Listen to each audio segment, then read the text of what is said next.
Hello everyone! Welcome to today's Mastering Online Growth Bootcamp, brought to you by the Township of Langley.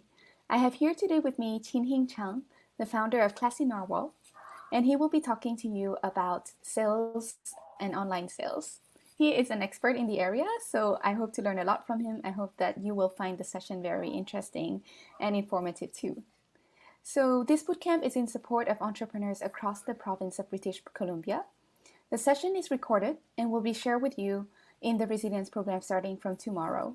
This program is a curation of masterclasses, live webinars, and resources in support of entrepreneurs here in British Columbia. We cover a wide range of topics to help you grow your business, ranging from digital marketing to fundraising to cash flow management and pivoting, and including online sales tactics and expertise like the one that we have here today during this webinar. So the program also includes the eligibility to participate in the Launch Challenge, which is a $10,000 prize challenge, and you can have the chance to win $10,000 in cash when you join the challenge. It's in order to launch either a new business or a new product or service offering or an existing product or service in a new market. So do check out in the mint colored button at the bottom of your screen, there's a link to win $10,000 with the Launch Challenge. Click on that link and you will be able to find out more about the Launch Challenge. I would also like to say a special shout out to all of our partners of the Resilience program.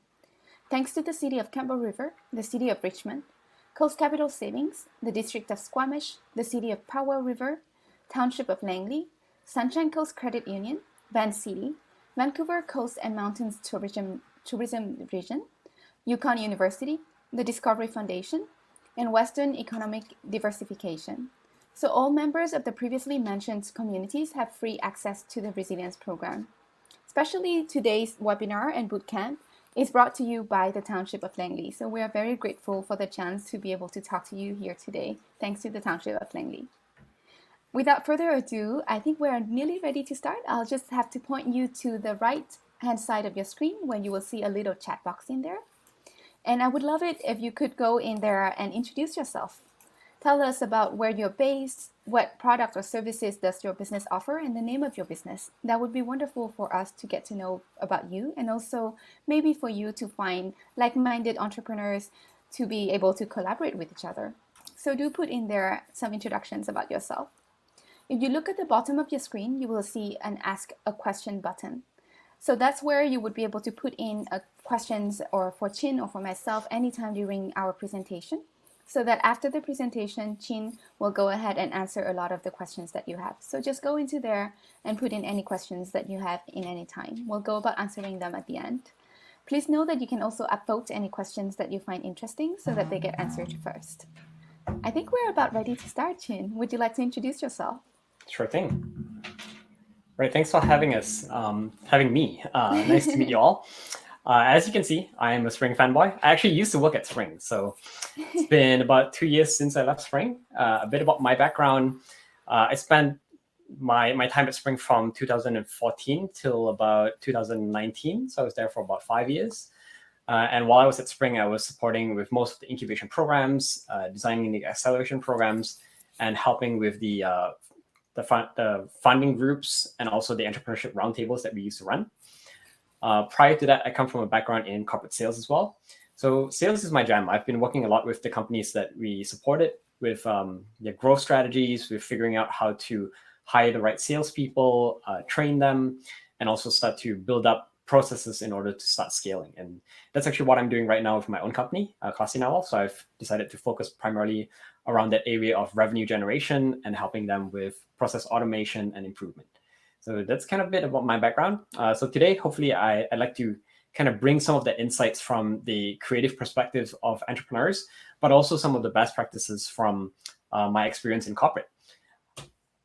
I think I can share my screen and get started. Yeah, that would be great. Thank you, Chin. Sure thing. There we go.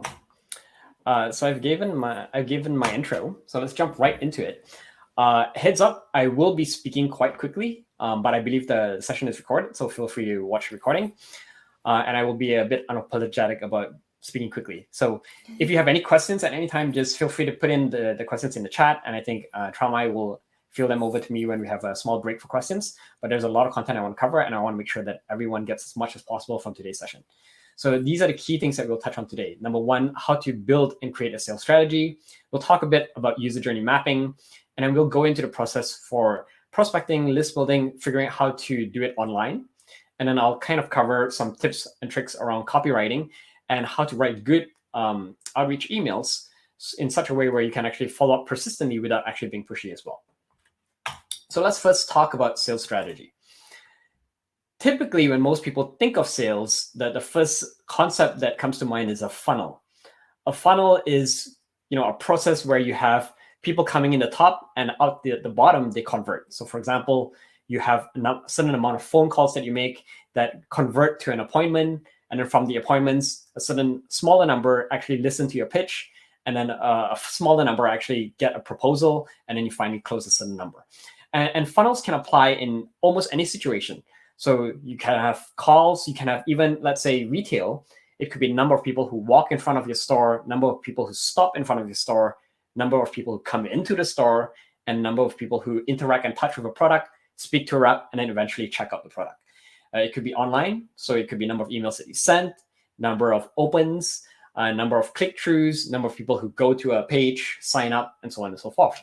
So the funnel is very useful. It helps you figure out how to, what processes you're using, what stages people are getting stuck at, and it easily allows you to identify areas for improvement.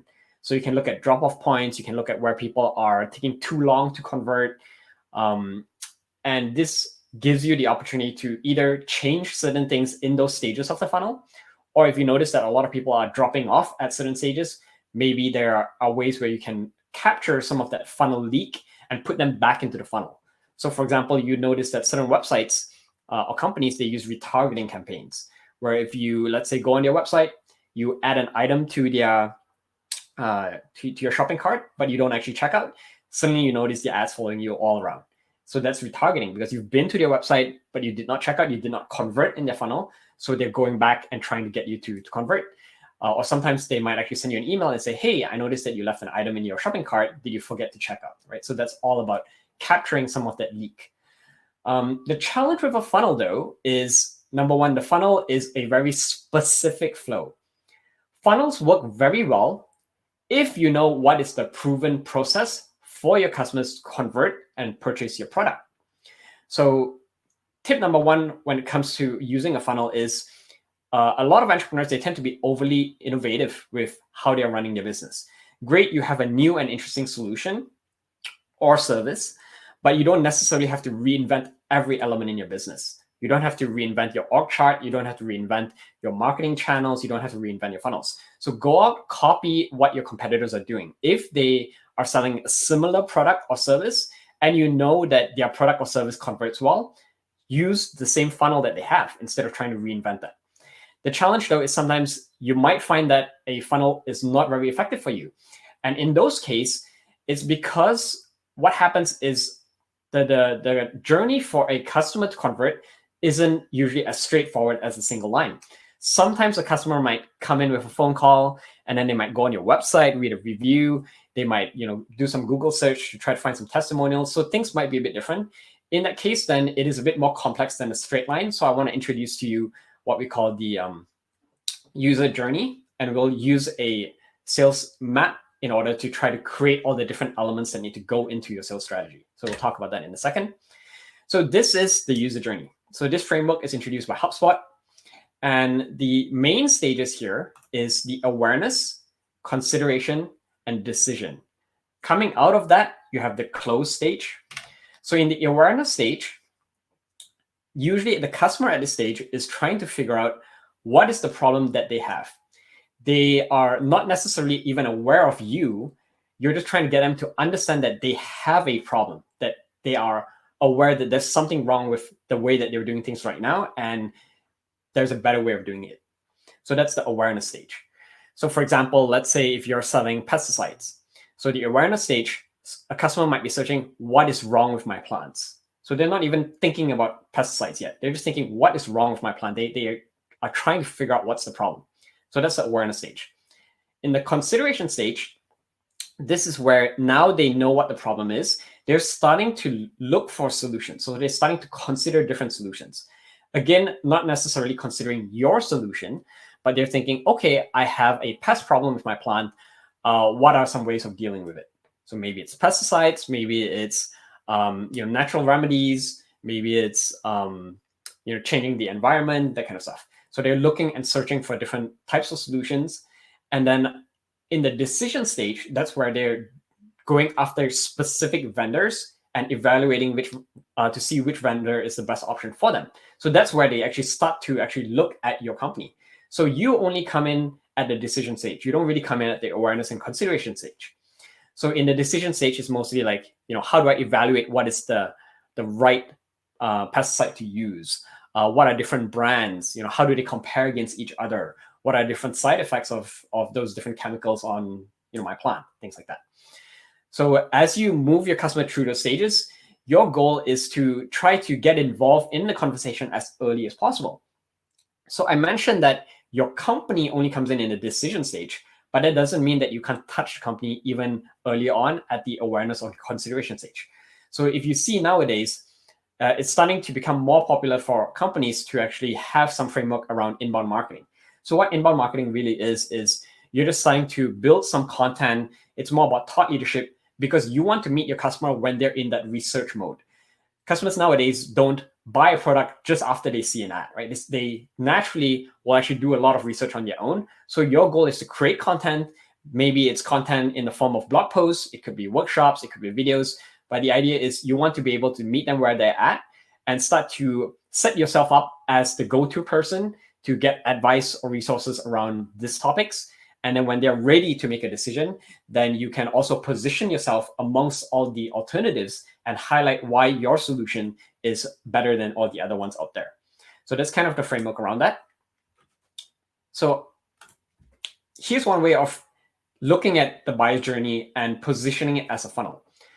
So the main stages that I have created here is, number one, you have prospects. So prospects are people that you think are a good fit for your product or solution, but they might not necessarily know that they have a problem yet. So you know that you can help them, but maybe they're still in the phase where they are exploring things. Inquiries are mostly people who are starting to become curious. They're starting to realize that they might have a problem, and they're starting to try to learn and understand what's going on. And then in the consideration stage, they're starting to evaluate different methods of solving the problem. And then in the decision or admit stage, that's where they are actively evaluating different vendors, i.e. your vendor. And then out the bottom end, you have close won, close loss, or parking. So the main difference there is close won is obviously they have become your customer. Close loss is not a fit, out the door. And then parking is maybe you need to circle back with them at a later time. Maybe they're not ready for your product or service yet. Maybe they don't have the budget. Maybe their purchasing cycles are different. Whatever the case, you don't want to waste your time with these customers that are not ready, and you want to put them back in the funnel or follow up with them at a later, more opportune time. So the idea is, if you view it this way, you are not looking at individual action items that your customer has to go through, but instead you're trying to move people from one stage of the funnel to the next stage of the funnel, regardless of the type of activities that you're doing.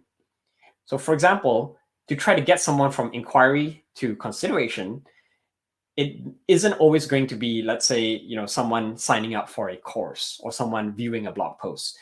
You're being a bit more open-ended to how you try to move someone from one stage to another. So maybe if you find that an ad is not the most effective way to move someone from inquiry to consideration, maybe you're starting to run workshops, maybe you're doing consultation sessions, whatever the case. But the idea is, if you can track where people are in terms of their mindset, then you know who is more likely to convert, and you know what actions you need to take or what possible mediums you can confront them with in order to move them and escalate them to the next stage where they're more ready to buy. Make sense? So that's the buy journey funnel. So let me open this up, and I think I need to reshare my screen just to show the other spreadsheet. Give me a second. So this is a sales map template that I've created, and we can share this document with all of the attendees as well.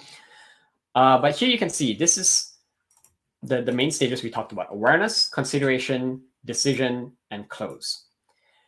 And another easy way of thinking of it is awareness. At the awareness stage, a customer is typically asking what is questions.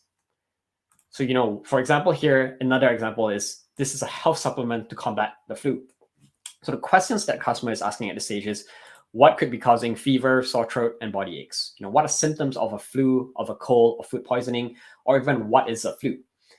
And then now that they kind of know what they are faced with, when they move into the consideration stage, they're typically asking, how do I questions? How can I treat a flu, right? How can I boost my immune system? How do I treat a flu without using unnatural medications? And then in the decision stage, like I say, they're comparing vendors. So it's typically the who is the best type of question, right? How do I select the right supplement for me, right? How do I differentiate supplements that compare against each other? What do I need to know when considering nutritional supplements? So they're starting to think about all the different options out there.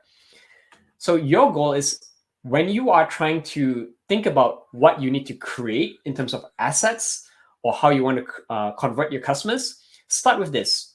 So have this same type of map, have the awareness, consideration, decision, and close. The first thing that you want to do is think about what are their pain points at each stage. And from there, it allows you to come up with the questions that your customers are thinking about when they're at those stages. For example, in the close here, you can see they're thinking, how much does it cost? Are there any guarantees? How soon can I see results? Things like that. And then once you know what questions they're asking, it becomes a lot easier for you to create content or create any sort of asset that will answer those questions. So for example, if they're asking, what are symptoms of a flu, then you can see here, you could write or create a blog post that says, hey, 5 signs that you're coming down with a flu. Or cold versus flu, what are the symptoms? What's the difference? Or how long does a flu last? Or what are the stages of a flu?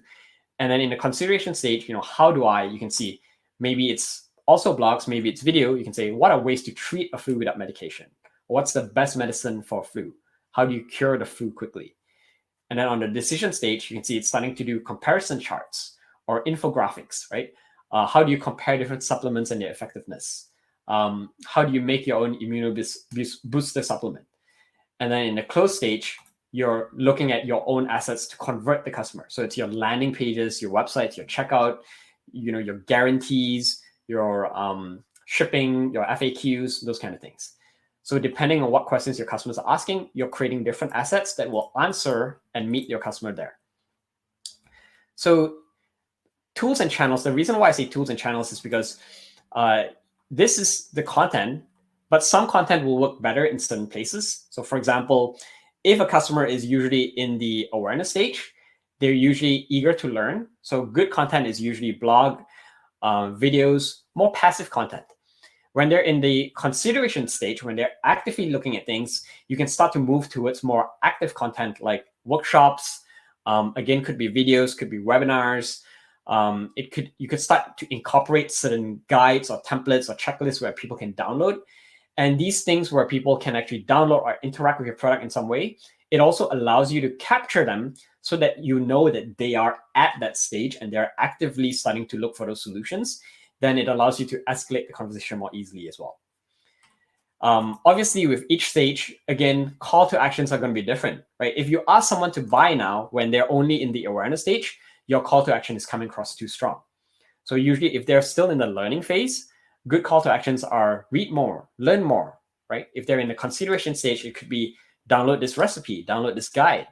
If they're in the decision stage, maybe it's book your consultation session or read our testimonials or check out a case study. And then if they're ready to buy, then it could be order a sample. It could be, here's a discount code for referrals. It could be subscribe for monthly deliveries, whatever it is. The idea is, again, once you know what questions they have, what pain points they have at each stage of their journey, it's much easier for you to create relevant content that will best serve them and it will allow you to come across without being too pushy. So here you can see as well, what do you require to advance? Like you're trying to capture their email here, so you have to remember, if you ask them to download this recipe or guide, there is some form where they have to fill out their email before they can download the recipe or guide. So this allows you to move them to the next stage. So if you're trying to get them to book a consultation session with you, you want to make sure that you get their phone number, you get a scheduled date and time. Sounds very, very obvious, but if you are not mindful about how you create your funnel, some people will actually not have the right call to actions, or they might have a call to action, but they don't actually capture the right information. So just make sure you have all of those in place. And once you create all of this, this allows you to generate a launch plan. You can say, okay, from all of this, we want to start by having 6 long form blog posts. And then we want to have 4 different landing pages. We're going to schedule a workshop. We're going to have an assessment session. We will have a call script or whatever it is. We'll have a payment page. We'll have an FAQ section. So it allows you to figure out what assets you need to create. And then from there, think about what are the call to actions. What is the follow-up process behind that? Maybe there's a drip campaign. Maybe there's a summary email. Maybe you have a guide or template or kit that you send them. But the idea is once you know what you're creating, you can start to create a plan to actually make those assets and put it out the door. So I won't actually go through the exercise of having you fill this out, but I hope you understand how this works. Maybe I'll pause quickly here for any questions on this map. Chin, there are some questions, but not particularly about this map, but Sure. about some of the content you've covered before. Yeah. So the first question is from Megan. MailChimp offers us a journey map for our customers. Is that a good enough funnel, or is that more specific to just email targeting? Do I need a broader funnel? You would probably need a broader funnel. MailChimp's journey map is very similar to the map that is used through HubSpot. But the reason why I say a broader funnel is because not everyone is going to be interacting with you through email. There might be certain instances where people are, doing some research of their own, like they're Google searching, they're reading blog posts, they want to read reviews of your company. All those pieces fall outside of the email funnel. So yes, email funnel itself is usually a key conversion tool in many businesses, but there might be other assets that need to fall in place outside of the email funnel, and you just need to think about that in a comprehensive manner. And this map here that you're seeing right now allows you to think about what are the other pieces. So for example, maybe your email funnel includes sections between, let's say, consideration and decision, but maybe there are other pieces on content or blogs that you can put out that will address a customer where they're more in the awareness stage, or when you're trying to convert a customer, some of the pieces from the email funnel might actually lead to, let's say, a landing page or a buy now page or a product page. And there are certain questions that need to be answered in that product page, because if your customer still has some of those questions, those doubts, then they won't be ready to purchase your product or solution. Make sense? That makes a lot of sense. Thank you. I also have another question for you from Lucy Cullen. Do you find it easy to see the ins and outs of other companies' funnels? Because you did mention to look at competitors' funnels and kind of imitating them at first. Then how do you go about seeing that? Great question. My favorite recommendation is to actually take the time to do proper mystery shopping. So what I mean by that is go find a competitor. And when I say competitor, I want you to have a broader perspective of that, not only direct competitors. So you want to look also at indirect competitors. So I'll give you an example. So if you are a restaurant owner, another restaurant is a direct competitor.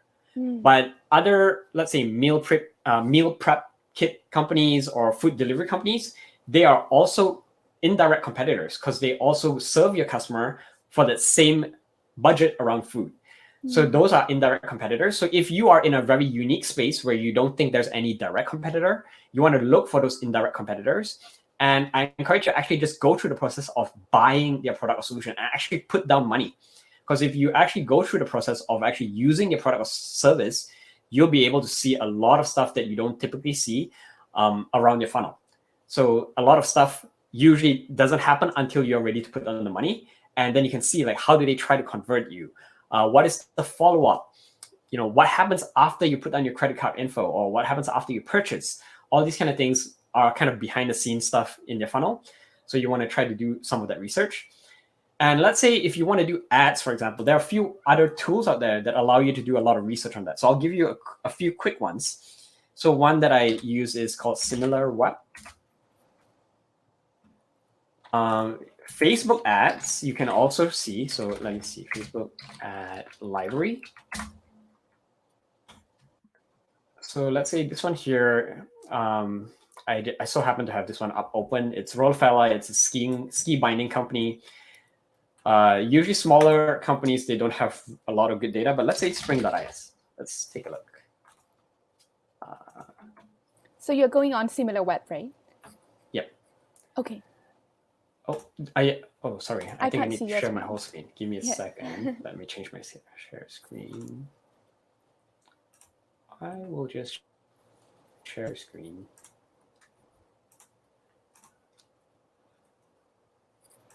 Perfect. There I we see go. your Can you screen now. see SimilarWeb? I see it. Great. So with SimilarWeb, it will actually show you data for companies. As you can see, Spring's website is not very big, but let's say a bigger company, let me think. Let's say Kickstarter, for example.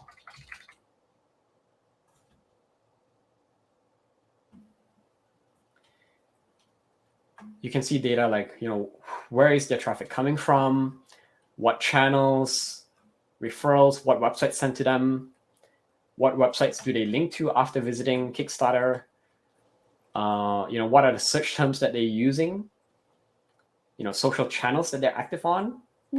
So if you can do something like this, then you basically don't have to waste your time on channels that are not effective. So for example, here, you know that if you're trying to do a crowdfunding type of platform, maybe you don't want to spend as much time on Instagram. Maybe you want to spend more time on YouTube or Facebook as well. Facebook ad libraries is another great resource. So if you wanted to look at competitor ads and what they're doing, you can search some of them. So let's say, let me try one. So let's say global, let's say all ads. And let's say I want to mimic, let's say Tony Robbins. So here I can see some similar ads that are related to companies that are similar to him, or even I can see his ads as well. And I can actually pull up his account and actually see all the different ads that he has. 1 second. Oops. That's not that. How do I go for it? See ad details. There you go, see ad. So you can see Tony Robbins' page. These are all the ads that he's running. And you can basically copy. You can use similar imagery, similar buttons, similar call to actions. You can mimic some of the wording as well, some of the copy. So you notice like whatever he has, if it's effective, you try to copy the similar kind of tone, language, if you're doing a similar product. And you might find that it's a lot easier than reinventing the wheel and trying to come up with your own copy right off the bat. Wonderful. Thank you so much, Chin. Yeah. I'm quoting Lucy here. These are amazing resources. Thank you. Great. Other questions? Just one for me right now. So is there any way I can get these slides? Question from Nelson. Nelson, we're sharing the slides tomorrow morning in the resilience program, and we'll email you to let you know once that's been uploaded. And then that's it, Chin, for now. Great. So maybe let's transition more to prospecting and list building. So assuming you have your sales map or strategy in place now, you kind of know what assets you're creating, you kind of know how to try to move people through the different stages of their funnel, or more of, in terms of when I say funnel, I'm saying their user journey funnel, not so much a process funnel. So you know how to convert someone and move them to a different level of awareness now. You're ready to start to go and find customers. Where do you find them? How do you build up that list? So let's talk about prospecting. So prospecting, a few key tips. When you're thinking about who to convert, this is a great acronym to use. So BANT. You want to make sure that you're going after the right person who has the budget, the authority, the need, and the timeline. So budget, the straightforward way of thinking about it is, it depends on how you price your product as well. So for example, if let's say you price your product over a certain dollar value, there might be different decision makers that need to come into the room, because maybe a manager does not have the budget authority to make certain decisions. Maybe they have to escalate it to, let's say, their VP finance or their finance department. Authority, right? Do they have the authority to implement something new? Maybe they have to go through certain gatekeepers. Maybe they have to get approval from HR or approval from tech. So you need to get the right people in the room as well. And then need, obviously, do they feel a pain right now? And then timeline, you also want to think about, what is their implementation project timeline? When do they want to see results?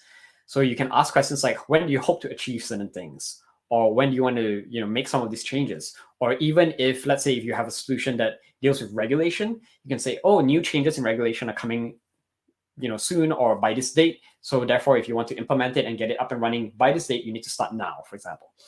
There might be also different timeline related considerations that are tied to budget. So for example, let's say fiscal years. Most companies, their fiscal reporting is in March. So what happens is prior to March, they might have unused budget that they're trying to get rid of. So it's a good time to approach companies before March, but also after March, right after March, because they have a fresh and new budget and they're willing to spend.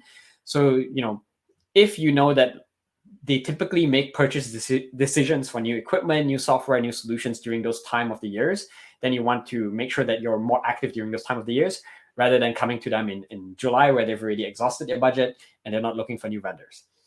So again, it really depends. Like all of this could be one person, it could be one decision maker, but if you're selling B2B, there might be different stakeholders at the table. So you just need to understand who needs to come to the table into this conversation. So one example here is, let's say if you're selling a CRM solution. So CRM solutions are complicated software where you usually get a sales team to implement, and it allows them to see where the customers are in the journey, where the conversations are happening. It allows people to pick up a lead where let's say if a sales rep falls sick, another sales rep can pick up the conversation because they can see the email thread. So the user is obviously, oops, there's a typo there. So it's usually the user is a sales rep.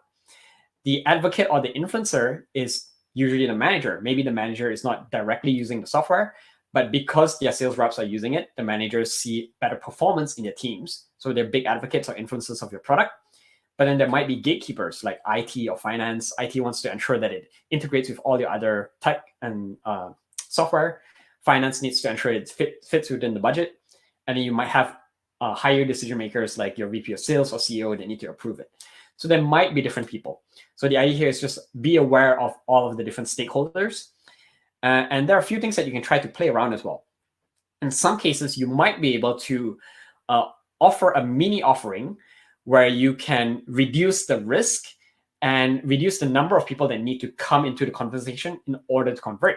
So I'll give you one example. So Craig Siegel, a Vancouver entrepreneur, he runs this company called RunGo. And what they do is they were trying to sell their app to hotels. So what their app does is it gives you turn-by-turn based navigation when you go for a run. And they were selling it to hotels because visitors or tourists, when they come in, they are looking to go for a jog, morning run, and they want to see the city. So they were selling it to hotels, and he noticed that at the price point of $5,000, anything over $5,000, they would need to get the approval of head office instead of the individual hotel location being able to approve it. So what he did is he deliberately priced below 5,000 so that instead of needing to bring in more people to make the decision, instead of needing to escalate it to head office, an individual hotel manager can actually make approval for this budget to try and use your software. So that's one example. Another example for kind of reducing that risk as well is, so Traction on Demand, another Vancouver company as well. They do Salesforce implementation. So Salesforce is basically a CRM tool, like this example that I'm giving here. But as you know, to implement a CRM solution is usually a very big decision. You need to get all the stakeholders on board. You need to basically train all of your employees. So what they did is they offered a report. So what they did is they say, hey, we'll come in, we will audit your company, and we'll figure out what CRM is the best CRM for you to use if you are looking to migrate to a new database. And that report is only $2,000 to generate the report. And from there, you can actually take the report. It's a useful report that they can use to figure out which vendor to select and use and how to implement that transition if they need to. And obviously, most of the people who actually use their report end up becoming Salesforce customers and actually use Traction on Demand as their Salesforce provider to kind of transition over to implementing Salesforce. So that $2,000 is something that's cheap enough and easy enough for a manager to implement instead of needing to bring about the whole company. And then that's kind of the thin edge of the wedge, right? Once you get your foot in the door, it's much easier for you to build that relationship with the company. And then from there say, okay, now you've decided to select Salesforce, we are ready to help you with that transition. And then, that is like a large $80,000 or more project. So I hope that kind of paints a picture. But the idea is just be aware of the different stakeholders. So what you want to do as you start to prospect in this build is you want to also break down your target customers based on tiers. So obviously you want to spend more time with customers that are more likely to convert, kind of your premium customers, your best paying customers, your most reputable customers, right? So tier 1, you're going to be really personalized with them. You are going to spend a lot of time, one-on-one with them. It's calls, videos, emails. You might spend maybe 6 to 10 outreach messages or touch points with them a week. And you only want to actively pursue these people for about 2 to 3 weeks. And then you have tier 2. They're kind of, a mix of both. They're not as high priority. So you don't have to be as personalized. You can spend a bit less time with them. You can be a bit less formal, email, LinkedIn. Maybe you can automate some of these processes as well. And in tier 3, these are like low priority companies.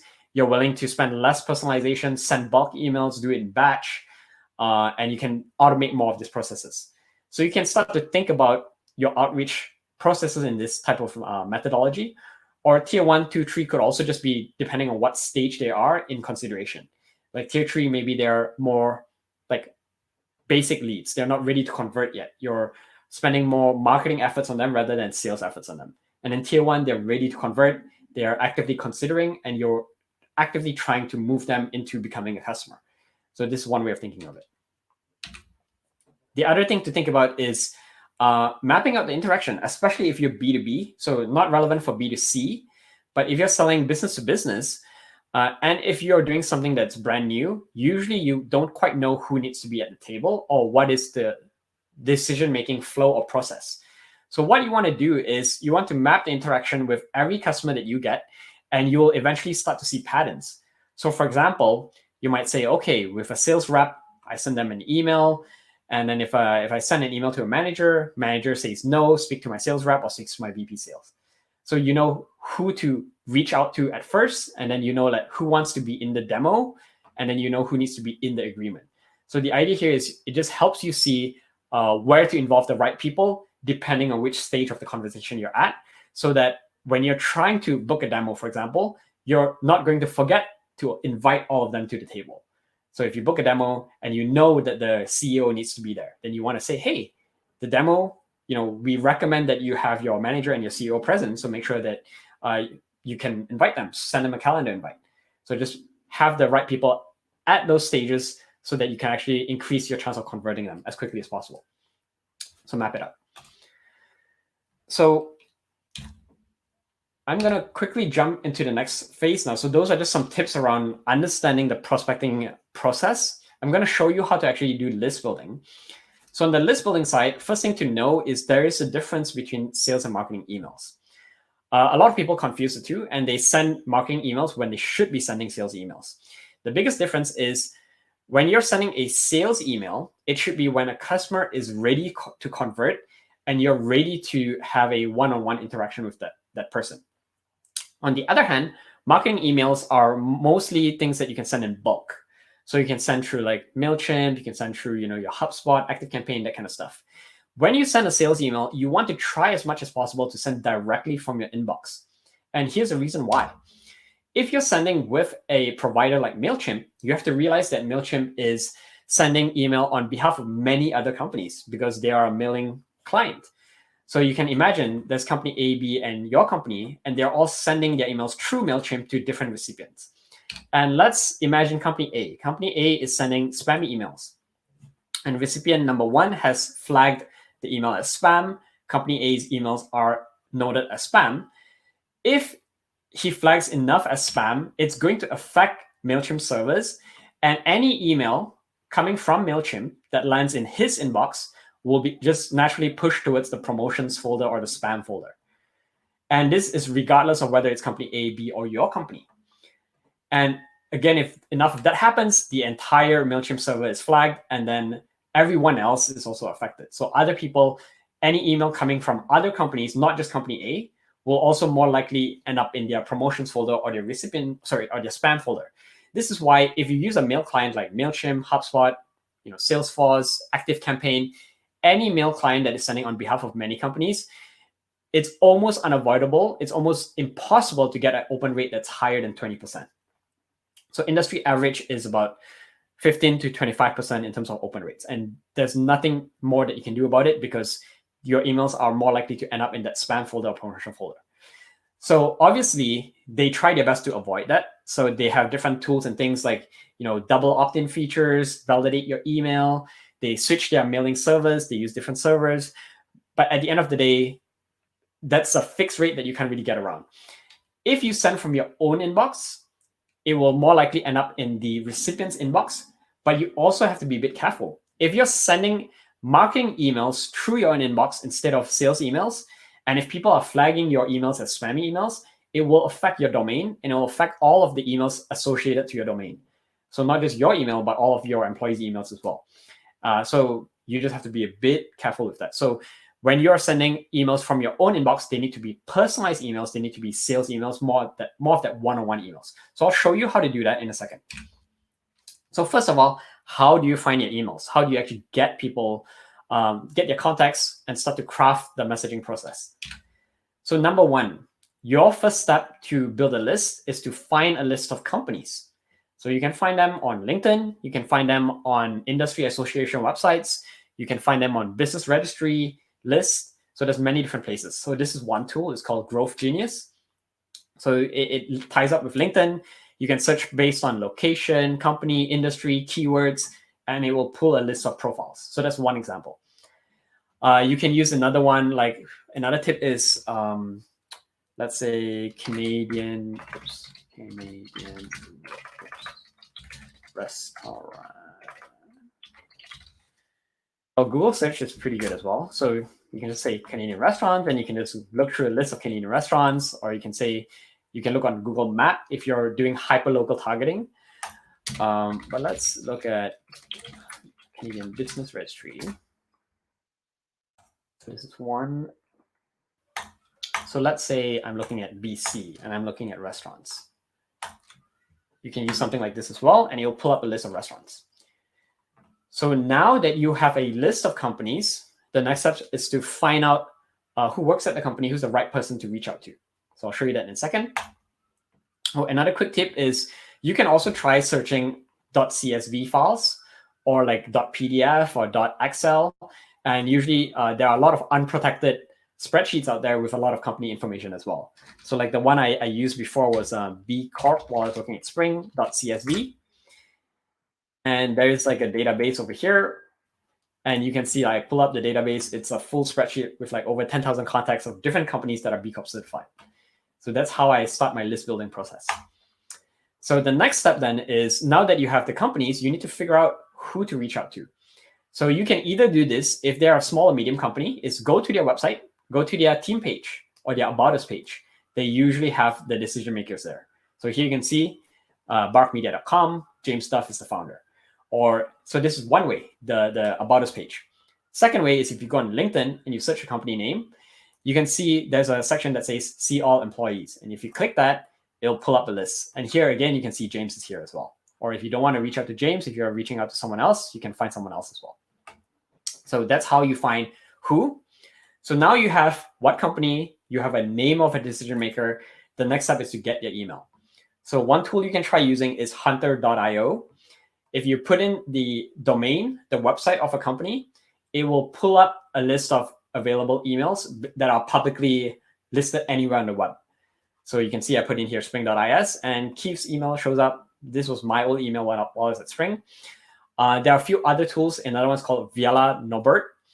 Most of them you get a certain number of searches for free, and then after that you have to pay to unlock more searches as well. But it's very much worth it. I think it's about $25 a month to start with hunter.io. But it basically just shows you what is the common format. So even if you don't see the email here, if you know what the common format is, you can guess the email as well. So here it's first name at spring.is. Sometimes it's first name dot last name. Sometimes it's initial first name, full last name at domain name. So you can try different things if you're unable to pull it up as well. So now you have everything you need. You have the company, you have the decision maker, you have their contact. You're building the list now. So you want to start actually automating this process, because it starts to get very boring at this stage. You're just going company after company, name after name, email after email. But I strongly encourage you not to buy lists off the website or off the internet. Build your own list to start, because if you buy lists, they're usually not very clean. There are a lot of contacts that are either expired, people have left the organization, and whatnot. So build your own list and then automate it. So the automation process there, that's where you can start to outsource. So you can go on a website like freelancer.com or Upwork, and you can hire a lead generation specialist and give them specific instructions and tell them what to do. So my tip with outsourcing is be as specific as possible. And you need to tell them what to do if they are getting stuck. So for example, if you can't find the CEO, next up is reach out to the VP, like find the VP of sales. If you can't find either the CEO or VP of sales, then skip and move to the next company. Or else they might try to spend like 2 hours trying to find one contact, right? So you give them a specific process, they understand how to do it, and then they will build a list for you. Once you have the list built, then your final step is to clean your list before you actually send the emails. So in cleaning the list, you're removing duplicates. Maybe sometimes same email was entered twice or in a different row. Verify all the emails. So there are email checking tools out there. The idea is there are certain emails that are expired, like either they shut down the company or maybe they've left the organization or there's a typo in the email. So it helps you remove all those. You want to check your first names as well, because sometimes when you automate some of this process, or if you outsource it, they might actually not type in the right first name. Maybe they're typos. Maybe they put the first name and last name into the first name column. So make sure you tidy all of that. And then you also tidy up company name. So if they say, like, let's say Spring Activator Incorporated, you probably want to remove Incorporated. So maybe it's your Spring Activator. So you want to make sure you remove some of those additional things like LTD, Incorporated, LLC, just so that it comes across a bit more personal and it doesn't sound very robotic. So there's a few tools out there. If you use Outlook, there are different ways that you can dedupe, remove substrings, things like that. If you use Google Sheets, my favorite is this one called Power Tool by AbleBits, and it allows you to remove spaces, capitalize the first letter of every word in this column, remove certain words, all that kind of stuff. You can automate all of that very quickly. Bulk email tracker is the one that I use to check emails. So you can see here, I put in chin_chang@spring.is. It shows mailbox does not exist. In some cases, they can't validate, so they show you unknown. And in those cases, there's no way to really test until you actually send the email and see if it will bounce. That just happens because some domains, I won't get into technical details, but they've set up certain tech checks where it's hidden from this type of scrapers to figure out whether it's a valid email or not. And then the last one is you can send your email, the email that you're ready to send to them, to this thing called Mail Tester. So it's just mailtester.com. And what it will do is it will tell you if your email is spammy, if you're using words like free, if there's too much capital words, if there are too many links, if you've been blacklisted on any list. It will give you all of these things so that you can adjust your email to reduce the likelihood of people actually flagging your email as spam. And then once you're ready, once you have all of it done, you can type out the email and you can hit send. You can use a mail merge tool. So a mail merge tool, it allows you to basically use the list that you have, and it will use the email that you've drafted up. And instead of typing them out one by one, saying, hello, John, hello, Amy, you just say hello, bracket first name, and it will pull from the first name column. So it will go through it and say, hello, Joey, hello, Braun, hello, Raphael. I was browsing on LinkedIn, on Facebook, on Twitter, whatever you have under the platform column. And then it will just fill out all of this, and it helps you personalize your outreach message so that it comes across as if you are sending a one-on-one email to that person. So that's a mail merge tool. The one I use for Google Sheets is called Yet Another Mail Merge. If you use Microsoft Outlook, you can do it directly through through Excel. So this is the entire process in a summary. So you find your list of companies, you find a decision maker, you guess their emails, you automate it, you clean the list, and then you craft your email and review it for spamminess, and then you send through mail merge. So I'll stop here. Any questions? And how are we for time? Chin, we are at 12:50, so we still have 40 minutes left. I have one question for you from Great. Farzad. What do you think of using HubSpot for email management and marketing sales versus Google Sheets for Gmail? HubSpot is fine if it's for marketing emails. Just like I mentioned, if you're sending sales emails, you want to try to send with your own inbox instead of through HubSpot. Because if you send through HubSpot, there's no way to avoid that your email ending up in the spam folder or promotional folder. There's going to be like a much higher likelihood of that happening. Yeah. So definitely you can use HubSpot to help, but if you really want to ensure that your email end up in the right priority inbox or in the recipient's inbox, then you should try to like use Google Sheets or Gmail to send all of your emails, right? Yeah, and I'm not saying that you shouldn't use HubSpot or MailChimp. I use MailChimp myself, but understand the difference between a sales email and marketing email. So like my marketing emails, I all send through MailChimp. But if I know someone is ready to convert, I'll send them an email through my own inbox instead of using a MailChimp. Yeah. So it really depends on how up the funnel they are in terms of the customers, right? If you're just sending mass email automated ones to a wide range of audience, then you can just use HubSpot or you can use MailChimp or something. But if you're trying to close up on a very final stage kind of funnel stage customer, then you would want to use your own email. Exactly. Makes sense. Thank you so much.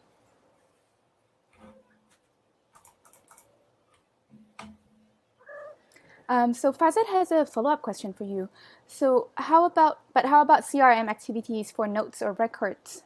Google Sheets can get overwhelming. Oh yeah, so definitely use a CRM.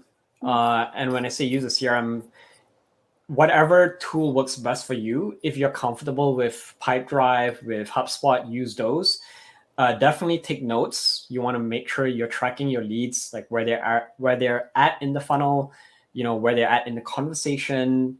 Any additional things you need to know, like maybe you might attach certain files to them. You might have taken certain notes, like, oh, I've already sent them a proposal or whatnot. So all of those things you want to do. If you are not too sure how to set up your CRM, my personal recommendation is Google Sheets is actually a good place to start if you have less than 10,000 contacts. And the reason why I recommend doing that is if you start in Google Sheets, I know that Google Sheets is not the prettiest interface, but if you start with Google Sheets, it helps you understand how to structure your data. Because the worst thing I've seen is I've seen a lot of people try too quickly to jump to CRM tools, and they don't know how to structure their data. They don't know what to track, what to measure, what fields to have, and they have very messy data. And when you have messy data like that, it's hard to understand what activities are the right activities to track and how your customers are converting. So if you start with a spreadsheet, you'll know exactly what you need to track, how to structure your data, what fields to have, what options to have. And that way it helps just standardize a lot of stuff. That's really helpful. Thank you so much for that advice. Farzad, let us know if you have any follow-up questions on this.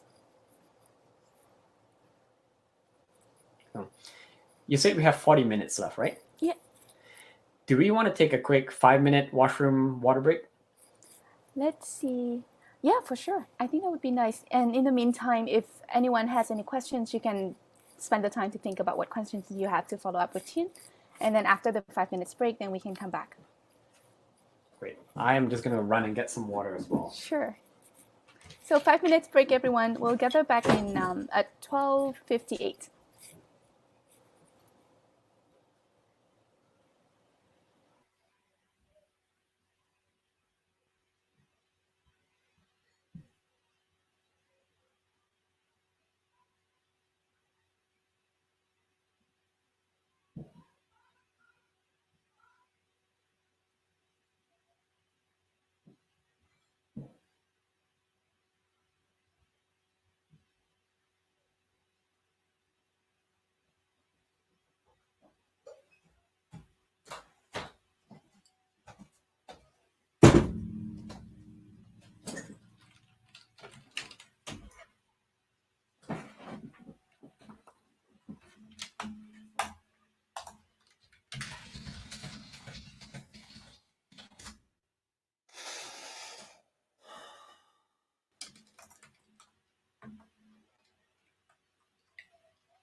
Chin, are you looking at doing competitor research now? No, I'm actually going to go through this when we come back. Okay. I'm just actually going to do a live demo of how to get some context. Ooh, sounds amazing.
Just let me I know. think Yeah. we're ready to start. Great.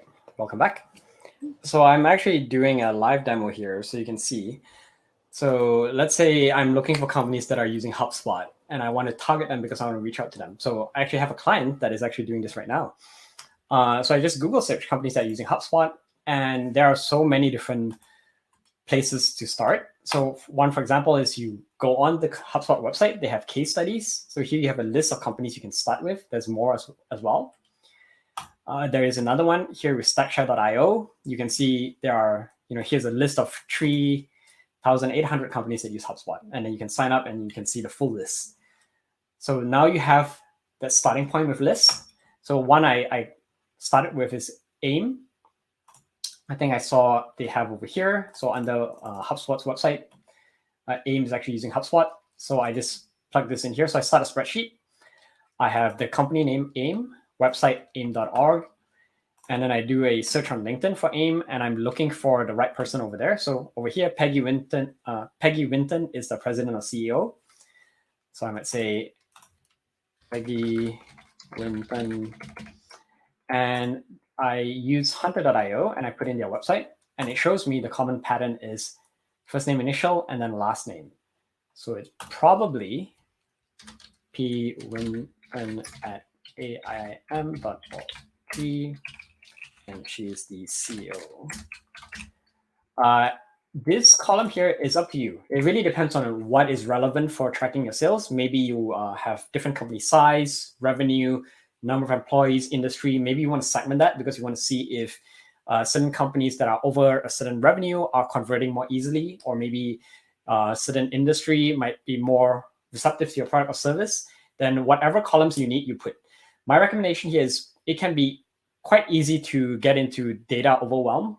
So only track the information that you know is relevant in your experiments. So if you're not segmenting based on industry, then you don't need to have an industry column. But if you're looking to test to see different industries, then have an industry column. So here now, technically I have all of the info I need. I just need to check to see if the email is a valid email. So I'm going to use my bulk email checker. And I will put in Peggy's email. Oops. I'm not a robot. Email.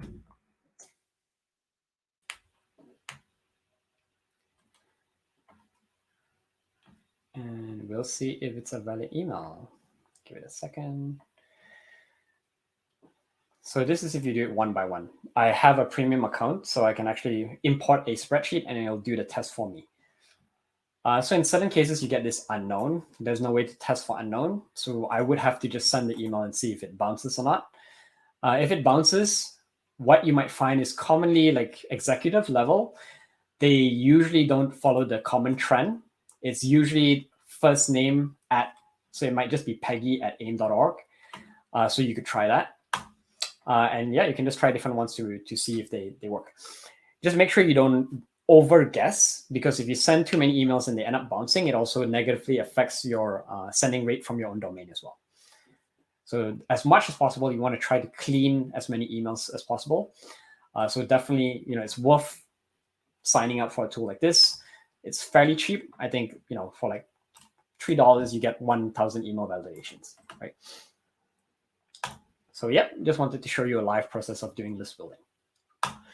And let's say I have that list. The next thing I would probably do is I would draft my email.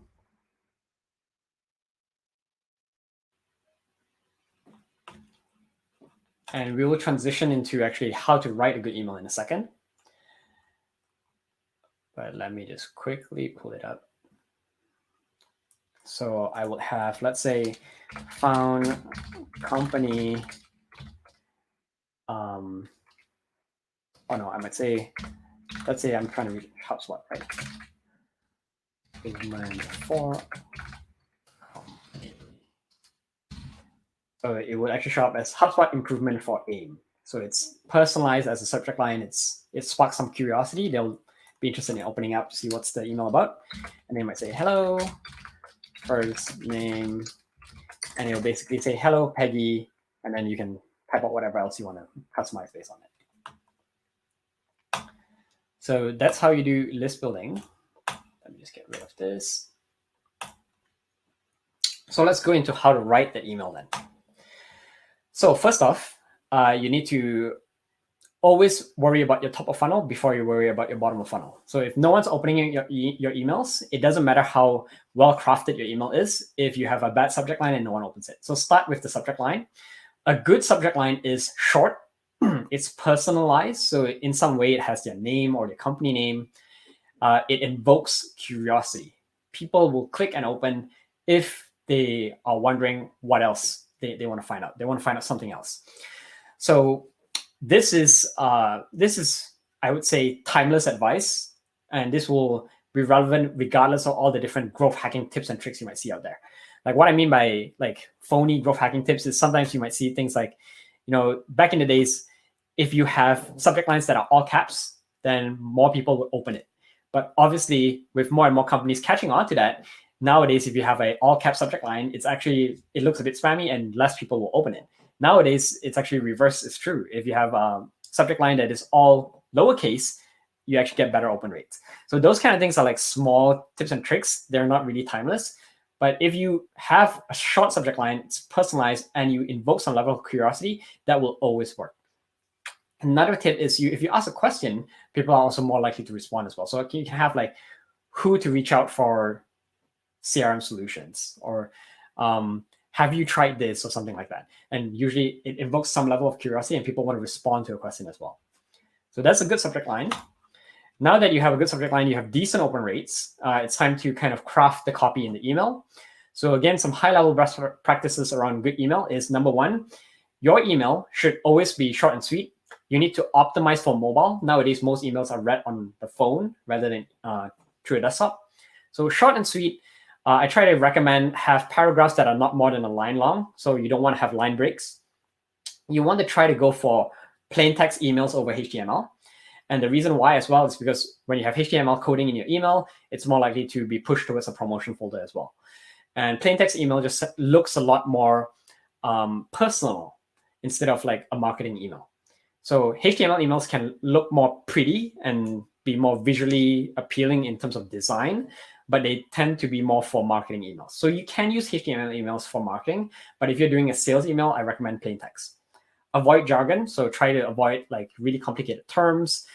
You want to write as if you're writing to someone that you know, someone that is your friend, if you can. So if you're using a mail merge tool, my recommendation is don't start by writing hello first name. Just start by actually putting a name in there. I might say, hello, Peggy. I found, AIM while I was looking for companies that were using HubSpot. And then from there, after that, I can change and replace Peggy with hello first name. I found company name. That way, it just tends to be a bit more personal. And when it comes to the last sentence in your email, that is your ask.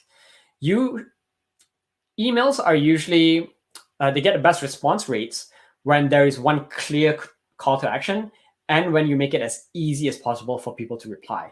So what I mean by that is if you say, hey, send me your requirements or tell me about how you currently price your products. Those type of questions, like the more questions you have, the less likely someone will be to respond to you. The more complicated the question, the more time it requires them to think. They might say, okay, I'll get back to this email at a later time, and they forget to reply to you as well. So you want to make it as easy as possible for someone to reply, say yes, no, pick a time, whatever it is. So here is the email framework. So the framework that you want to use is this one here. It's a 4-step email process. I've actually used this myself, and I've tested it with a lot of entrepreneurs. I've seen it in sales emails. I've seen it in investor emails. I've seen it in job hunting emails. Pretty much any email where you're trying to reach out to someone. Even if you're trying to connect to a mentor, it will work as well. It comes from Ramit Sethi's book, 50 Proven Email Scripts. So the framework is email number 1 is the intro email. Email number 2 is the reminder email. Email number 3 is actually not an email. And email number 4 is the breakup email. So I'll actually walk you through it in a second. But if you use it, I guarantee you'll see results. Like if your response rate is typically at 5%, I guarantee a minimum 30%. And I'll show you an example at the end. Mine is usually at the high 60, 70% range. So email number 1. For sure. Sorry? You're making me curious for sure. Great. So this is email number 1. Email number 1 is, first of all, the first thing you have to realize is a lot of people tend to jump too quickly to trying to close a sale. In sales, there's this concept called escalation. You need to first get someone to say yes to something small, and then eventually you get them to say yes to something bigger. So you need to escalate the conversation. You need to escalate the relationship. So the first email, your goal is just permission to continue the conversation, right? So what you do is you open the email with, first of all, you start by how you found them. Don't start with yourself. That's a common mistake. A lot of people say, hi, John, my name is Chin. I'm the CEO at this company. No, I don't care. Start by, how did you find me? Why are you reaching out to me? So start with that. So that's your first sentence. How do you know them? And when you're providing the context of how you know them, if possible, you want to try to praise them in some way. So when I say praise them here, it's not just about flattery. You want to try to come up with some sort of relevant and sincere praise. So if you can do some light research, this will help. So maybe you can say like, oh, I see that you're passionate about supporting female founders, and I'm excited about that as well. Or I love that you're working on environmental initiatives, and we are all about supporting green companies as well. So some way that you can praise them in some manner that is relevant and sincere, and it's authentic. So if you notice, this type of responses are also easily applicable to many companies if you do the right targeting as well. So you don't necessarily have to customize it for every company that you reach out to. So that's step number 2, praise them. Number 3 is now you're providing the context. You're telling them why you're reaching out to them. So this is where you introduce yourself. If you're, let's say, an entrepreneur looking for advice, you might say, hey, I'm a budding entrepreneur. I see that you are also a founder. You might understand the kind of journey of starting something brand new. So maybe you're trying to appeal to their sympathy in some way. You can use this in different ways depending on what you're trying to do. But the idea is introduce, appeal to some form of sympathy, and explain why you're reaching out to them. And then the last step is to make your ask. Your ask here is sometimes you might just say, hey, are you currently looking for more clients? Or you might say, hey, are you looking to implement this? Or if you're trying to book a time with someone, let's say if you say, oh, I'm trying to meet an investor. You might say, hey, I'm looking for some advice on this topic. Would you be willing to meet with me, right? So that's your ask for a time. If you're asking for a time to try to meet with someone, the technique you want to use here is what we call the wide narrow technique. So here's what it looks like. You might say, hey, are you willing to meet with me for a quick call? Does Monday 2 p.m. next week or Friday 4 p.m. work for you? So that is narrow. It's easy for them to say yes. They can just say, oh, Monday 2 p.m. works. So that's why you give them options. You don't have to get them to think, right? You're not just saying like, hey, let's find a time when works for you. Like, it's not too open-ended. So you give them very specific options. And then what you say is, if neither of those times work, I'm also happy to work around your schedule. That is the wide part of it. And that just acknowledges that you're in the lower position of power and that you're asking for a favor. So it doesn't come across as you just saying like, hey, here are some time options, and you have to fit within my calendar. You're willing to also work around their availability as well. A common question that I get asked over here is, sometimes if you're trying to schedule time, if you're doing bulk outreach, can you use a tool like Calendly or some other booking software? Yes, you can, but you also have to be mindful of how you word it, because some people might feel a bit put off if you just say, hey, here's my calendar, find a time in it. So what I sometimes will say is, for convenient scheduling, here's my Calendly link. Also happy to find a time in your calendar if you have one, since I'm the one asking for a favor. So if you phrase it that way, then it comes across a little less pompous and people don't feel put off by your ask. So that is the first email. I'll show you some examples of that when we get to case studies, but that is basically the outline of it. So you set the context, how you know them, you praise, you intro, and then you make your ask. So this is email number 2. So email number 2, you want to send about 3 to 4 days after the first email. You can actually even send like 2 to 3 days after. Your goal with the second email is actually, you don't want to do other things with the second email. So number 1, don't change your subject line. Use reply in line, reply to that same email. You can only change your subject line if they haven't opened the first email. Number 2, don't do other things. Like, don't say, hey, check out this blog post, or hey, thought you might want to watch this video, or like, don't have a different conversation there. All you do in the second email is, hey, I'm not sure if you missed my first email, not sure if it got buried in your inbox, just bumping this up in your inbox, that kind of stuff. You're just basically nudging them. Don't say, hey, how come you haven't replied to me? Don't do that, right? Just say, hey, not sure if you missed my email, just bumping it up in your inbox. And then you repeat your ask. That's all it is. It's just a small friendly reminder. Email number 3. So again, this is a few days after email number 2. Your goal then is, if you still haven't heard back, you want to try a different medium. So you might reach out to them on LinkedIn, Twitter, Facebook, if it's appropriate. Maybe you want to call them, or maybe if they don't answer, you can leave a voicemail. But the idea here is you say, hey, I am not sure if email is the best way to reach you. Just thought I'd try send you a message on LinkedIn. And this does not come across as pushy. You're not saying, hey, how come you haven't replied both of my emails? Don't do that. You're just saying, hey, not sure if email is the right way to reach you. Maybe you don't check your email often. Just thought I'd try sending you a message on LinkedIn or on Twitter. So that's how you do it. Or you might say, I'll just give you a call. And if you call, if you get a voicemail, again, you can send a follow-up email after that. You can say, hey, this is just a follow-up email to my voicemail. Here are more details. So that is your third follow-up. And then the fourth follow-up, sometimes you might not even have to send this. Most people will usually reply by the second or third email.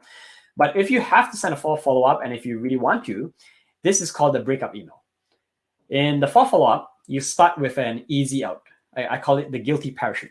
So you start by saying, hey, I know you may have been really busy, or you might have been traveling for the summer. So you give them some excuse. You might say, oh, your company might have been shut down because of COVID, or maybe you're working from home, or maybe it's spring break, whatever. You give them an excuse so that they don't feel bad about not replying to you. And then you make them feel a bit guilty. So you can say something like, hey, I really value your feedback because I see you as an expert in this space, and I think there's no one else better than that for helping me with my business. Or you might say, oh, your company really gave me the impression that you cared about security of your customers. So whatever it is, make them feel some form of guilt. And that prompts them to reply. And then your breakup is, say, last try. I won't bother you anymore. This is my last email. If I don't hear back from you, I won't send you any more emails. And then you just repeat the ask. That's it. So that is the fourth email. And if you follow this chain, I guarantee you will not come across as being pushy if you do it correctly. And you will see much higher response rates. And sometimes you'll actually even get people who are appreciative of you following up, because maybe they want to reply, they just haven't had the time to reply, or they've been too busy, or it got buried in the inbox, whatever the reason or excuse they have. So any questions on this framework before we look at some example emails? Chin, I have a question for you regarding who do you usually target in a company to build your email list? CEO, VPs for B2B sales? And I think this also relates to the previous part where you say that you have to know your decision maker. Yeah. But maybe you might have some tips about how to decide who the decision makers would be for your product. Really depends. So let's say, for example, if you're selling HR software, maybe if you're going after large companies, it might not be appropriate to reach out to the CEO. They're usually too busy. They have delegated this kind of things to a HR manager or VP of HR or chief people officer, whatever it is. So maybe you're looking for that type of person. If you're selling a sales solution or some sort of marketing solution, maybe you might go after VP of sales, VP marketing. You might go after marketing manager. You might go after the owner if it's a smaller company. So it really depends on the size of the company, what type of solution you're selling. Yeah.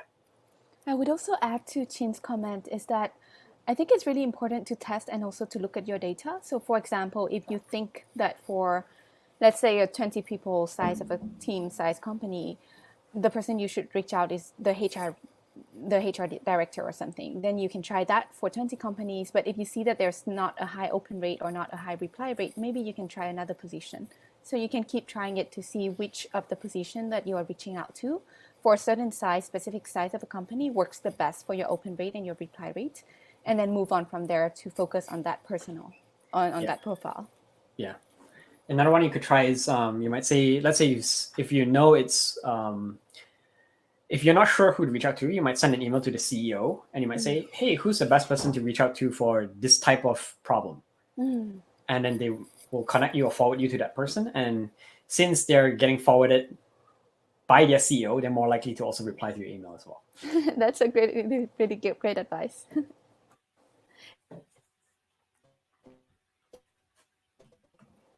Okay, we're on with the questions for now. Cool. So let's look at some actual emails. So I'll actually break it down for you here. So this is an actual email that I received. So I'll talk about the good points first. So the good point is obviously nice and short, very good use of spacing, easily readable. Bad, you can see it's not personalized, it's just hi. You can see there's actually too many call to actions. Check out our brand book. Please let me know your thoughts. Check out our work here. Here's a link to my website. So too many call to actions, too many links. So try to avoid that. A lot of things to do. Yeah, it's a direct pitch. He's jumping to pricing too quickly as well. So, that's all the bad stuff there. Not good. You don't want to jump too quickly to the actual product or pricing. So this other example. So here you can see actually this is a bit better. So this kind of works for entrepreneurs of Spring, Vancouver. So it's personalized in some way. So the subject line is personalized. It does prompt some curiosity, so I did open it. Bad, you can actually see, again, no first name here. It's sent to the help@spring.is email. He could have easily found an actual person's email if he wanted to. He's opening by introducing himself. Hello, I'm Daniel, CEO of Edit. I don't care. How did you find me? Tell me that first. He's jumping too quickly to pricing again. Here's the price, 1 year for Edit Premium. Notice over here, a lot of people do this with their emails. They do feature dumping. He says, oh, with premium subscription, you get blah, blah, blah. I don't care. I don't care about your features. What you want to try to do is share value. Tell people why your product or solution helps them. What does it do for them? Not so much what features you have. So for example, if I were to rewrite this email for him, I might say, hi, Chen, I found Spring because I was looking for incubators that are supporting companies that need marketing help. What we notice is a lot of early stage startups typically struggle with working with marketing agencies because they don't have the budget for it. At Edit, we have flexible payment plans, which allow us to really find a customized solution for early stage startups. And if you can see what I'm doing there, I'm positioning more on the value. I'm saying, hey, early startups have this problem. Here's how we can help, as opposed to here are my features, right? And lastly, you can see no clear call to action as well. If you need more information or have any questions, we will discuss it without problem. Okay, what do you want me to do? I don't have any questions. I'm just going to ignore this email, right? Here's another example. Terrible subject line, website development. Never open your email with this. Like I see some people as well, they always apologize. Like, hey, sorry if I'm disturbing you. Don't be apologetic. Always assume that you have something valuable to give. And if you just come across as being apologetic, like people say, okay, you're disturbing me. Why should I read my time, waste my time reading your email? I'm not going to respond to it. This one over here, share your requirement. That's too big of an ask. So that's very difficult. Like I have to come together, put together a package, put together a list of my requirements. So again, it's too big of an ask. Again, feature dumping, right? Website design, e-commerce development, I don't care. This is an example of a bad follow-up email. So you can see, follow-up email. Don't do that. It's too pushy. Sending with a Hotmail account, don't do that. Don't send with like a Gmail Hotmail account. Send with your domain name if you can. You can see personalization as well. Dear Chang Chin Heng, full name. Like this person did not tidy up the first name column. My full name is in there. It should be Chin Heng or Chin, not Chang Chin Heng. And then you can see, want to check, have you checked my previous email? That's a bit pushy there, right? So try to avoid that kind of stuff when you're following up. This one here, big wall of text, so bad. You can see again that Chang Chin Heng, they didn't clean up the first name column again. Too many links, too many call to actions. Some of the good things I want to bring to your attention to is they're using some form of scarcity. They say, hey, deadline for application is 2 days away, April 30th. There's some credibility here. They say, among our first speakers, we have confirmed participation of Honda, Toyota, Siemens. So that's another strategy you can use in copywriting. So it's more around building that sense of credibility. You're showing that you're working with some well-known brand names. So those are some points to notice. This one over here, again, weird. I don't know why. Hi, chin@valuehiring.com. So they had my email in the first name column, so they didn't tidy and clean it up again. Make it a great day. Like, what the hell is that? So don't do that. Let me know if you're interested. That is more of a rhetorical question. So make it an actual question if you can. So like the second line there, would you be interested in having SEO work for your website? That's better. You should probably have that as the last sentence in your email, as opposed to just let me know if you're interested. I will send you the SEO package and price list. Again, it's jumping too quickly to pricing and packages. So this one's slightly better. So here you can see, this is a good use of personalization and curiosity. Chin, I've done my research and ... So when I see the subject line, I'm like, and what? So I click and open it, right? So personalization. Hi, Chin. I was doing some research on Classy Narwhal, and it seems you're building a business in the consultancy space. Personalize, relevant, some form of praise. So notice that they start with that. They don't start with themselves. Some of the bad points to see. So too many links. So again, too many call to actions. I see they're using track record there. So that kind of help builds the credibility a bit. But I think a bit too many points, in my opinion. But that's kind of a better email here, you can see. This one here, you can see another good use of personalization at the start. Hi, hello there. So they could actually very easily find the right name. That would have been better. I was reading about Chief's virtual launch in Boston, and I think the support you're providing for women C-suite executives is awesome. So that's really good. It's actually very personalized. What they're trying to do in the second line is Chief's founders and I share Boston undergraduate degrees in common. This technique that she's trying to use is what we call in sales finding common ground. Finding common ground helps with building rapport, but I would actually advise not to use it in this email here because the common ground is not relevant or related to how their business works. So who cares if you have common undergraduate degrees? So no one really cares about that. So I would actually recommend removing that line. Here you can see she put a link in here. I, again, would recommend avoid having multiple call to actions because she wants to talk to someone here and there's a link. So that's 2 different call to actions. This one here, again, I would be delighted to talk with the best contact chief about it on the phone or via video. That is a passive call to action. It's not strong enough. So it might have been better to just say, who is the best person to speak to? Or you might actually just say, hey, would you be willing to spend some time with me next Monday or Tuesday? Or here's my link to my calendar or whatever it is. So have a more actionable call to action. This one here, again, slightly better. So this one is interesting. So when I saw this email, it actually said, hey, your website has some problems, right? It doesn't work properly on mobile phones, doesn't adjust properly when you resize the screen, it's hard to read on larger displays. These kind of things, like it's probably copy pasted and used in the same email for everyone he's reaching out to. But like when you're sending people a list of problems that they might have, it will immediately perk their interest, because if they do have that problem, they'll be like, oh, what? There's something wrong with my website, or oh, I didn't know I'm not doing this right in sales, or whatever it is. And it will just flag their attention and they'll become curious and they want to learn more. Is this something that you'd be interested in? So that is, again, too broad of a call to action. Like, what is something, right? Just say, hey, do you want to jump on a call so I can walk you through your website? Something like that. Or is it okay if I send you a list of recommendations? So you might just be more direct with that kind of ask. This one, you can see personalization again. So pretty good use of personalization. Nice short email. I was wondering if you might be interested in getting media coverage for yourself and your brand. Very straight to the point. But I would actually recommend to try to actually escalate the conversation first. So instead of doing that, try to make it more of an exploratory conversation if you can. You can make it a very direct pitch like this if you know that the target that you're reaching out to is a qualified lead. So what I mean by qualified lead is if you've seen that they've taken very specific actions, like maybe if they know that I went to a specific blog post that they have on how to get PR or media contacts, for example, then they know that I'm actively trying to reach out to media, then they might send me this email. So if they do that, then it's effective. But if not, if it's just a random outreach email, then it's not very effective. Again, you see, I love to get on a call or discuss further. I see a lot of people doing this. It's not a strong call to action, right? No, there's no time. You're not asking for me to book a time in your calendar. You're not asking me to, you're not giving me options. So this is a great one. So look at this. Your coaching services. It's somewhat personalized. You can actually use this for anyone you're sending it out to.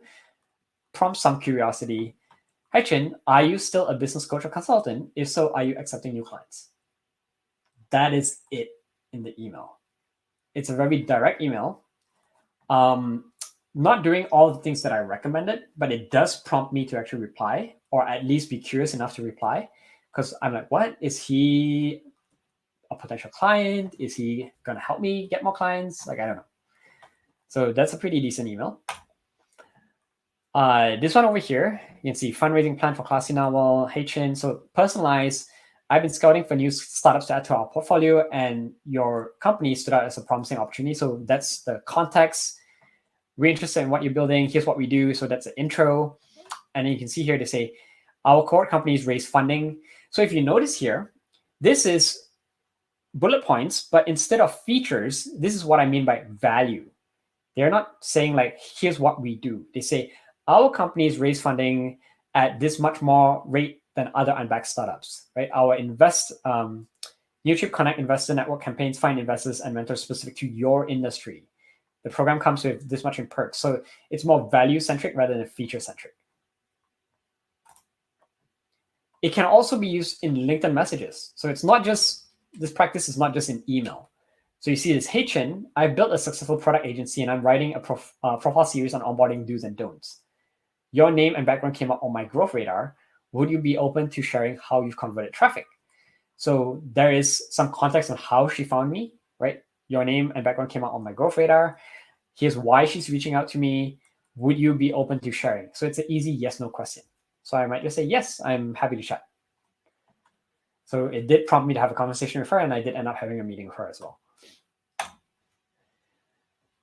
This is another nice thing to look at here. So you can see what this person is doing is they say, I typically work with businesses who, so that you're calling out your customer, you're saying, I work with businesses who believe in profit through purpose, are committed to engaging their people, are ready to disrupt the industry or be ready if disruption does happen. And when I actually saw this email, I immediately felt like this email was actually calling me out, because it was like, oh, this is the kind of companies that I like to work with as well.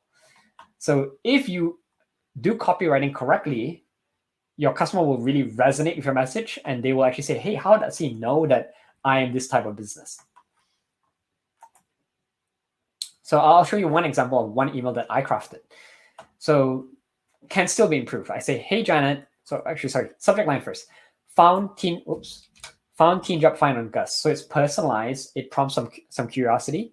They're like, oh, how did you find me? Why did you find me? There's a name. Hey, Janet. This one I could probably remove the first line. Great to meet you. I hope you're doing well. That's redundant.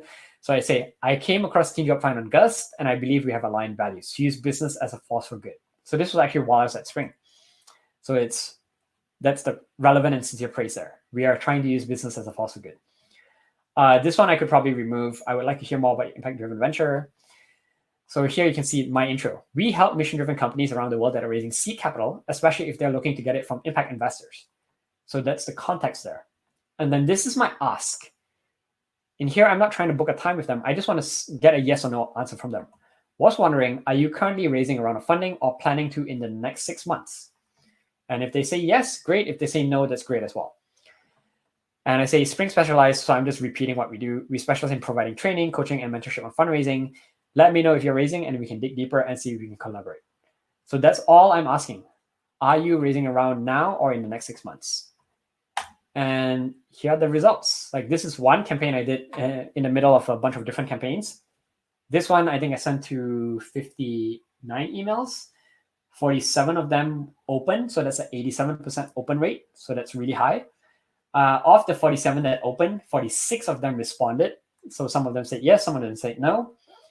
And a few bounce that happens. Maybe the email is a wrong email or outdated. But you don't get this kind of results if you send through a mail merge tool. Sorry, if you send through like a MailChimp, if you don't send through your inbox, and if you don't have the right copy. So that is one example here.